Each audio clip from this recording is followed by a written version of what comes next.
Alors, je voudrais parler de la dualité corporelle. Par exemple, je peux voir mes mains, je peux voir mes jambes, je peux voir mon corps, je peux pas voir ma tête. Je peux avoir ma tête qu'à travers un miroir ou à travers une photo. Je ne peux pas voir ma tête. Par contre, mes mains peuvent toucher ma tête. Donc, on a vraiment une dualité. Avec les yeux, je peux voir l'ensemble de mon corps sauf ma tête. Avec mes mains, je peux toucher la totalité de mon corps. Donc, l'enfant, il capte cette dualité.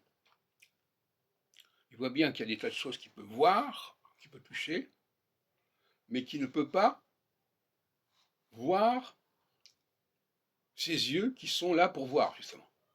C'est un paradoxe. Ce qui me permet de voir, je ne peux pas le voir. Donc nous avons une dualité qui pourrait être une forme de schizophrénie, à sa mesure, qui est liée à l'enfance, quelque part. L'enfant, il découvre son corps.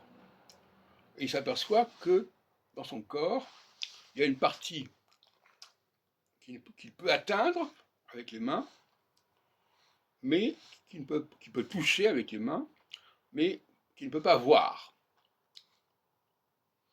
Et le stade du miroir devient assez tardif quelque part, parce que ça n'est pas donné, et en plus c'est un objet extérieur. Il n'a pas en lui-même ce miroir. Il n'a pas des mains qui font miroir, pour imaginer. Et je ne sais pas si cette question-là a été suffisamment abordée par les psychiatres, les pédopsychiatres, etc. En fin de compte, nous avons en nous-mêmes cette dualité. En nous-mêmes, nous n'avons pas besoin de l'autre quelque part. C'est-à-dire même le regard de l'autre ne nous donne pas véritablement une augmentation de ce que nous sommes extérieurement. Notre perception extérieure, nous l'avons avec nos yeux, nos propres yeux, quand nous sommes allongés par exemple, pouvons-nous voir, mais la tête, elle passe par un objet qui est le miroir. Parce que ce n'est pas l'autre qui nous renvoie notre visage.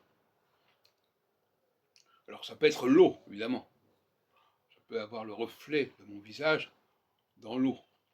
Mais est-ce que l'enfant, à partir de quel moment l'enfant perçoit-il son propre visage? Et comment ça se passe? De même que même la voix, bon, la voix on peut s'entendre quand même si le fait d'écouter sa voix au magnétophone peut créer un choc quelque part, mais enfin, on peut quand même s'entendre parler. Donc, notre visage est une sorte de no man's land.